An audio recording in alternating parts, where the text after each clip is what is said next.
gbogbo ọmọ Yorùbá tàtà, gbogbo ọmọ Yorùbá pàtàkì, ẹ̀yin ọmọ Yorùbá tó ṣẹlẹ̀ ń jọ ní gbogbo ibi tẹ́ ẹ ti ń wò mí káàkiri àgbáláyé.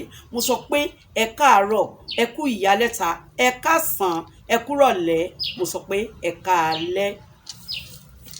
Ohun tí mò ń mú wá sí ojú ìwòran wa náà ni òǹkà ilẹ̀ Yorùbá.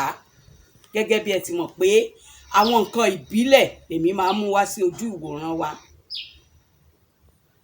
A ti dúró ní orí 100 tí a mọ̀ sí 5. 6 tí Yorùbá pè ní 100 ó ní ogún sẹ́mọ ogún mẹ́wàá méjì ló ń jẹ́ ogún kan. Ogún yẹn lọ́nà 6 ó ní 100. Olóyìnbó pè tiẹ̀ ní 120. Àádọ́fà ó ní ogún mẹ́fà àti mẹ́wàá, tàbí ká sọ wípé ogún méje ó dín mẹ́wàá, tí olóyìnbó pè tiẹ̀ ní 130. ìyẹn ni pé 140 minus 10, 130 lolóyìnbó pè tiẹ̀. Yorùbá pè ogún méje ní ogóje. Ogún lọ́nà méje ó ní ogóje, tàbí okòó méje. Ogún yẹn náà ló ń jẹ́ okòó nílẹ̀ Yorùbá. Yorùbá pè tiẹ̀ ní ogún méje, olóyìnbó pè tiẹ̀ ní 140.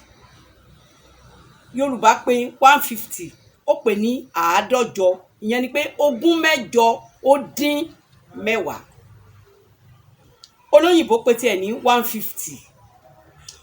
Ogún mẹ́jọ tí Yorùbá pè tiẹ̀ ní ọgọ́jọ, olóyìnbó pè tiẹ̀ ní 160. 170 ó ní 170 ní ogún mẹ́sàn-án ó dín mẹ́wàá, tí a pè ní àádọ́sàn. Olóyìnbó pè tiẹ̀ ní 170. ẹ jẹ́ mẹ́nu dúró náà, ẹ̀yin ọmọ Yorùbá àtàtà. Nítorí ìdí èyí, gbogbo bí tẹ́ ẹ bá ti rí fídíò Culture by Ade and Ade, ẹ like, ẹ comment, ẹ share, ẹ follow mi ní paríparí ẹ̀. Bí ẹ ti ń ṣe bẹ́ẹ̀, iṣẹ́ yín á lọ viral.